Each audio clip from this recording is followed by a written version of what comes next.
Hi friends, మీకు కనుక ఈ వీడియో నచ్చినట్లయితే తప్పకుండా లైక్ చేయండి. మనీషా దేవి అనితో, ఆంటీ మీరు అర్జెంటుగా కిందికి వెళ్ళి అందరూ తింటున్నప్పుడు మనమంతా తిన్న తర్వాత మనీషకి నేను భోజనం తీసుకువెళ్తాను. ఎందుకంటే మనీషా చేతికి దెబ్బ తగిలింది, తను పాపం తినలేదు కదా అని డైలాగ్ కొట్టండి.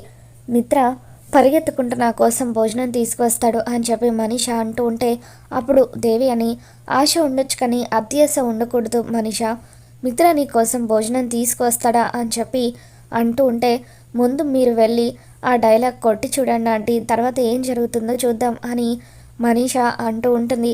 ఇక దాంతో దేవి అని కిందికి వస్తూ ఉంటుంది.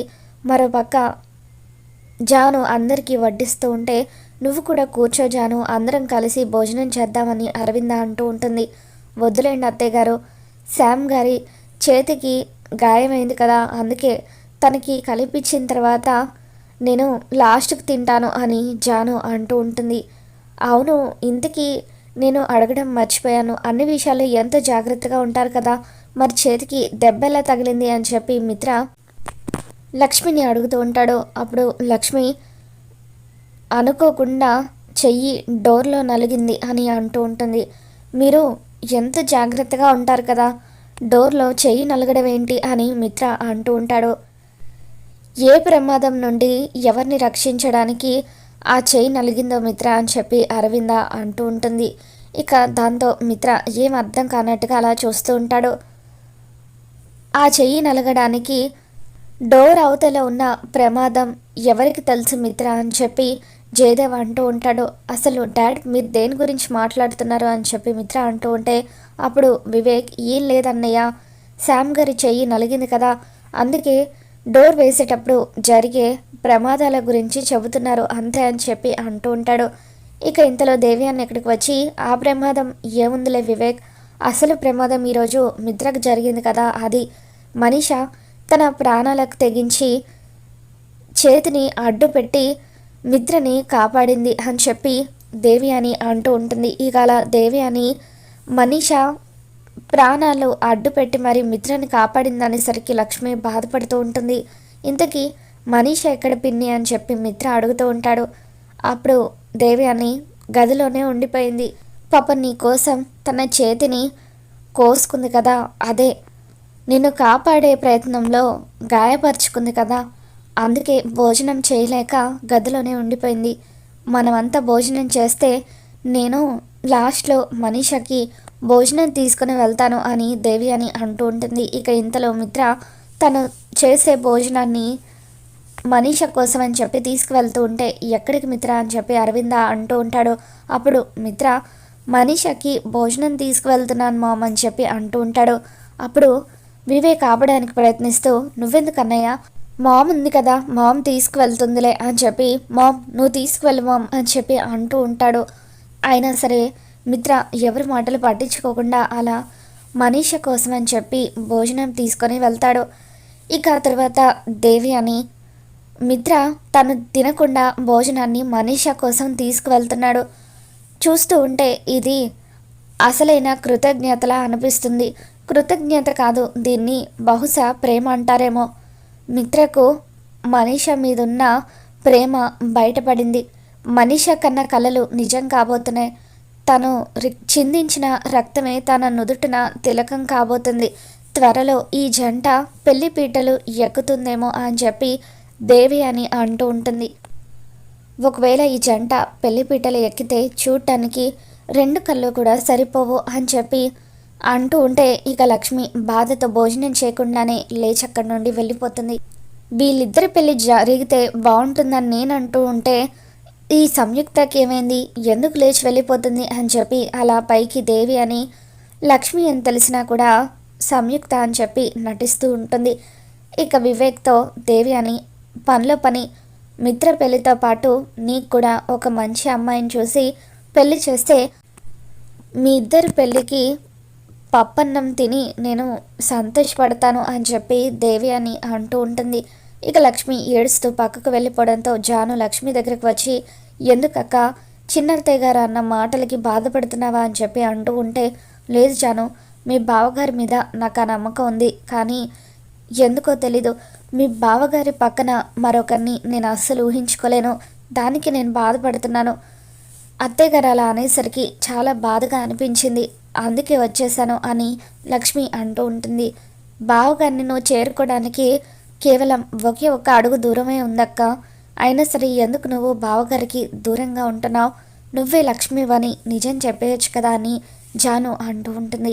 ఇక అప్పుడు లక్ష్మి, ఏమో జాను, పరిస్థితుల వల్ల నేను ఆయనకి ఏమీ చెప్పలేకపోతున్నాను అని లక్ష్మి అక్కడే నిలబడి బాధపడుతూ ఉంటుంది. జాను అక్కడి నుండి వెళ్ళిపోతుంది. ఇక మిత్ర మనీష కోసం అని చెప్పి భోజనం తీసుకొని వస్తాడు. నువ్వు నా కోసం భోజనం తీసుకువచ్చావా మిత్ర అని చెప్పి మనీష తెగ ఆనందపడిపోతూ ఉంటుంది. ఇదిగో తిను మనీష అని చెప్పి మనీష చేతికి ప్లేట్ ఇస్తాడు మిత్ర. ఇక అప్పుడు మనీష తినడానికి ఇబ్బంది పడుతున్నట్టుగా నటిస్తూ ఉంటుంది. అలా స్పూన్ కూడా చేతితో పట్టుకోలేకపోతున్నట్టుగా మనీష నటించేసరికి మిత్రని స్వయంగా మనీషకి భోజనం తినిపిస్తూ ఉంటాడు. ఇక అలా పైనుండి లక్ష్మి చూసి బాధపడుతూ ఉంటుంది. లక్ష్మి, నువ్వు మా ఆనందాన్ని చూసి కుళ్ళుకోవాలి కదా. ఇప్పుడు చూడు నీకు నేను ఎలా ట్విస్ట్ ఇస్తాను అని చెప్పి మనీష పొలమారినట్టుగా నటిస్తూ ఉంటుంది. అప్పుడు మిత్ర మనీష తల మీద తడుతూ తనకి మంచినీళ్ళు తాగిస్తూ ఉంటాడు. ఇక దేవి అని భోజనం చేస్తూ ఈ పాటికి మిత్ర మనీషకి గోరు ముద్దలు తినిపిస్తూ ఉండుంటాడు అని చెప్పి అనుకుంటూ ఉంటుంది. ఇక అలా మిత్ర భోజనం తినిపిస్తూ ఉంటే, వావ్ మిత్ర, భోజనం ఎంత టేస్టీగా ఉందో అని మనీష అంటూ ఉంటే, ఇంకా తీసుకురావాలా అని మిత్ర అడుగుతాడు. వద్దులే మిత్ర, నాకు సరిపోయింది అని చెప్పి మనీష అంటూ ఉంటుంది. మిత్ర అక్కడి నుండి వెళ్ళిపోయిన తర్వాత మనీష లక్ష్మి దగ్గరికి వస్తుంది. ఎలా ఉంది మనీష మిత్రల ప్రేమాయణం? లక్ష్మి ఆలియా సంయుక్త అని చెప్పి మనీష అనగానే, వాట్ ఆర్ యూ టాకింగ్ అని సంయుక్తలాగా లక్ష్మి మాట్లాడుతూ ఉంటుంది. ఇక చాలే, నువ్వే లక్ష్మివని నాకు తెలిసిపోయింది అని చెప్పి మనీష అంటూ ఉంటుంది. ఎలా ఉంది మా ఇద్దరి జంట? మిత్ర నా చేతికి బ్యాండేడ్ కట్టాడు. ఈరోజు బ్యాండేడ్ కట్టిన చేత్తోనే రేపు నా మెడలో 3 ముళ్ళు వేస్తాడు. మిత్ర నన్ను పెళ్లి చేసుకున్న తర్వాత నువ్వు సంయుక్తలాగా మిగిలిపోతావో, లక్ష్మిలాగా కృంగిపోతావో నీ ఇష్టం అని చెప్పి మనీష అంటూ ఉంటుంది.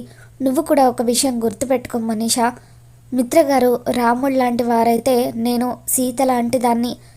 సీతారాములను విడదీయటం ఎవరి వల్ల కాదు, అది నువ్వు తెలుసుకుంటే మంచిది అని చెప్పి లక్ష్మి మనీషకు వార్నింగ్ ఇచ్చి అక్కడి నుండి వెళ్ళిపోతుంది. మరోపక్క కృష్ణాష్టమి కావడంతో జున్నుకి కృష్ణుడి వేషం వేసి అర్జున్ ఇప్పుడు అంతా ఓకే అని చెప్పి అంటూ ఉంటాడు. అంతా ఓకే కానీ అమ్మ ఎక్కడ బాబా? చిన్నప్పటి నుండి నాకు అమ్మే కృష్ణుడి వేషం వేసేది, మరి ఈరోజు నా పక్కన అమ్మ లేదేంటి అని జున్ను అమ్మ కావాలని గొడవ చేస్తూ ఉంటాడు. ఇక అర్జున్ తల్లి వసుంధరాదేవి చిన్ని కృష్ణుడి పాదాలు గీస్తూ ఉంటుంది. ఇక అప్పుడే లక్ష్మి లోపలికి వస్తుంది. అమ్మ లక్ష్మి, వచ్చావా అమ్మ? జున్ను ఉదయం నుండి నీ కోసమే గొడవ చేస్తున్నాడు అని చెప్పి అంటూ ఉంటే, ఆంటీ మీరు లోపలికి వెళ్ళి జున్నుని పిలుచుకొని రండి, నేను కృష్ణుడి పాదాలు వేస్తాను అని చెప్పి లక్ష్మి అలా కృష్ణుడి పాదాలు వేస్తూ ఉంటుంది. ఇక జున్ను గొడవ చేస్తూ ఉంటే, మీ అమ్మ వచ్చేసిందిరా అని వసుంధరాదేవి అనగానే పరిగెత్తుకుంటూ అమ్మ అని లక్ష్మి దగ్గరికి వస్తాడు జున్ను. ఇక జున్నుని చిన్ని కృష్ణుడిగా చూసి లక్ష్మి ఆనందపడిపోతూ ఉంటుంది. జున్నుకి ముద్దు పెట్టి తన చేతులతో దిష్టి తీస్తుంది. అమ్మ నీతో చాలా విషయాలు మాట్లాడాలి. ఏమైందో తెలుసా? లక్కీ వాళ్ళ నాన్నగారిని ఎవరో కిడ్నాప్ చేశారు. సంయుక్త ఆంటీ చేతికి గాయం కూడా అయింది అని చెప్పి అలా జున్ను అంటూ ఉంటాడు. ఇక అప్పుడు జున్ను లక్ష్మి చేయి పట్టుకోగానే తన చేతికి కూడా కట్టుకొని గాయమై ఉంటుంది. ఇక అప్పుడు లక్ష్మి తన చేతిని చీర కొంగు చాటున దాచిపెట్టుకుంటుంది. ఏమైందమ్మా, చేతిని ఎందుకు అలా దాస్తున్నావు? ఒక్కసారి చూపించు అని జున్ను అనగానే లక్ష్మి తన చేతిని చూపిస్తుంది. అచ్చం ఇలాంటి కట్టునే నేను సంయుక్త ఆంటీ చేతికి కూడా చూశాను, మరి నీ చేతికి కూడా అదే కట్టుందేంటి అంటే, ఆ ఇంట్లో సంయుక్త ఆంటీ లాగా ఉంది, నువ్వేనా అమ్మ? మా అమ్మ సంయుక్త ఆంటీ ఇద్దరు ఒకటేనా? మరి ఇద్దరు ఒకటే అయితే ఎందుకమ్మా ఈ నిజాన్ని నా దగ్గర దాచిపెట్టావని చెప్పి అంటూ ఉంటే, లేదు జున్ను మేమిద్దరం ఒకటి కాదు అని లక్ష్మి అంటూ ఉంటుంది. లేదు నువ్వు నాకు అబద్ధం చెప్తున్నావు, మీ ఇద్దరు ఒకటే అని జున్ను గట్టిగా అరుస్తాడు. మరి రాబోతున్న ఎపిసోడ్లో ఏం జరగబోతుందో మళ్ళీ మన ఛానల్లో తెలుసుకుందాం. మీకు కనుక ఈ వీడియో నచ్చినట్లయితే తప్పకుండా లైక్ చేయండి.